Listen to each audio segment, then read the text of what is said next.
প্রিয় চাকরি প্রত্যাশী বন্ধুরা, আসসালামু আলাইকুম। আজকের ভিডিওতে আলোচনা করব আমাদের গত 9 জানুয়ারি যে প্রাথমিক পরীক্ষা হয়েছিল, প্রাইমারি পরীক্ষা, সেটা বাতিল হবে কিনা সেটা নিয়ে। অলরেডি আমরা দেখেছি যে বিভিন্ন সোশ্যাল মিডিয়ায় ডিভাইস পার্টি এবং প্রশ্ন ফাঁসের যে বিষয়গুলো এগুলো ভাইরাল হয়েছে। তার প্রেক্ষিতে আমাদের পরীক্ষার্থীরা ডিজি মহোদয়ের কার্যালয় বা তাদের যে অধিদপ্তর সেটা ঘেরাও ও বিক্ষোভ কর্মসূচি করেছেন। এবং তা যখন ডিজি মহোদয় তাদেরকে ডেকেছেন, শিক্ষার্থীরা 5 দফা দাবি দিয়েছেন। সেটা হয়েছে, আমি আপনাদের পড়ে শোনাচ্ছি। এক, বিতর্কিত পরীক্ষাটি বাতিল করে দ্রুত নতুনভাবে পরীক্ষা ও রি এক্সাম নিতে হবে। জালিয়াতি ঠেকাতে সকল চাকরির পরীক্ষা ঢাকায় নিতে হবে এবং জ্যামার বা নেটওয়ার্ক জ্যামার যেটা বলে ব্যবহার করতে হবে। প্রশ্ন ফাঁসের সাথে জড়িতদের সর্বোচ্চ শাস্তি এবং সংশ্লিষ্ট প্রতিষ্ঠান প্রদানের পদত্যাগ।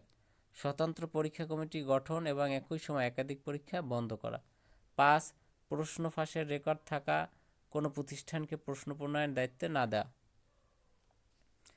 এর এর প্রেক্ষিতে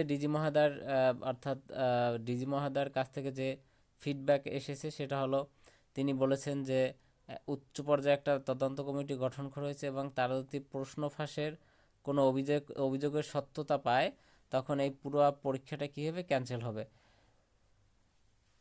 আপনাদের জ্ঞাত অর্থে আমি জানাতে চাই যে সেটা হচ্ছে 9 জানুয়ারি প্রায় 10 লক্ষ পরীক্ষার্থী, 10,80,000 পরীক্ষার্থী অংশগ্রহণ করেছিল এই পরীক্ষায়।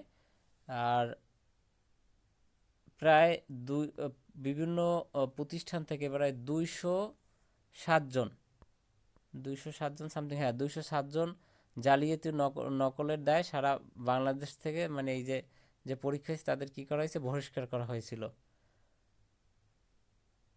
এই তো এই পর্যন্ত। এখন আপনাদের মতামত জানতে চাই যে পরীক্ষাটি বাতিল হওয়া উচিত নাকি যা আছে এর মধ্যে রেজাল্ট দেওয়া উচিত। ভালো থাকবেন সবাই, আজকের মতো এখানেই শেষ করলাম।